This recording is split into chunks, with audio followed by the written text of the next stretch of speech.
L'incrédulité de saint Thomas, par Caravage. Voici l'incrédulité de saint Thomas.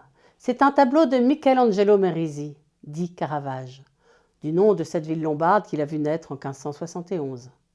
Cette scène, peinte probablement en 1603, représente la seconde apparition du Christ ressuscité à ses apôtres au Cénacle. Thomas, qui n'était pas présent à la première apparition, doute et demande à toucher les plaies du Christ.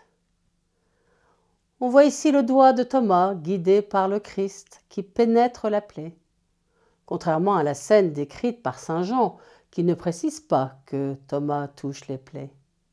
Thomas, ou encore Didyme, qui signifie jumeau en araméen, ne serait-il pas notre jumeau dans nos doutes et notre désir de tout comprendre ?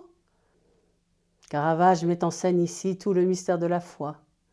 Doit-on pénétrer ce mystère et vouloir tout comprendre, ou juste s'abandonner et se laisser faire ? La foi en Dieu ne se prouve pas scientifiquement, mais elle est de l'ordre de la confiance. Caravage, volontiers querelleur, voire violent, est doté d'un caractère bien trempé. Il a osé sortir du cadre bien réglé de l'art sacré et de ses symboles. Il va révolutionner la peinture. Il n'y a plus de fond, si ce n'est un aplat noir qui met l'accent sur la scène qui se joue et lui donne un aspect dramatique. Il n'y a plus d'idéalisation, ni de symbole. Le Christ et les saints, Thomas et sans doute Pierre et Jean, sont représentés dans des postures très humaines.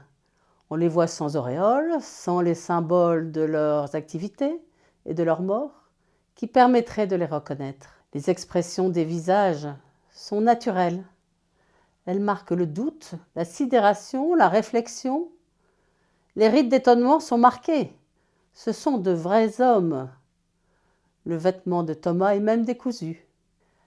La lumière, dont on ne voit pas la source, vient latéralement. Elle éclaire violemment le centre de la scène, projetant le drame en pleine lumière. Le reste de la scène reste dans la pénombre. C'est un nouveau mouvement pictural, le clair-obscur. Ce procédé fait ressortir le personnage principal, qui est le Christ ressuscité. On le reconnaît à ses plaies et sans doute seul retour au symbolisme, revêtu de ce qui semble être son linceul.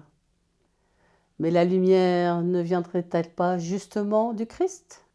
Caravage est à l'origine du naturalisme, du réalisme et du clair-obscur, qui révolutionnèrent toute la peinture et marquèrent le XVIIe siècle.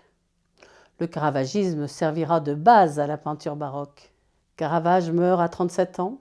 Cette huile de 107 par 146 cm se trouve en Allemagne, au musée du Sans Souci, à Potsdam.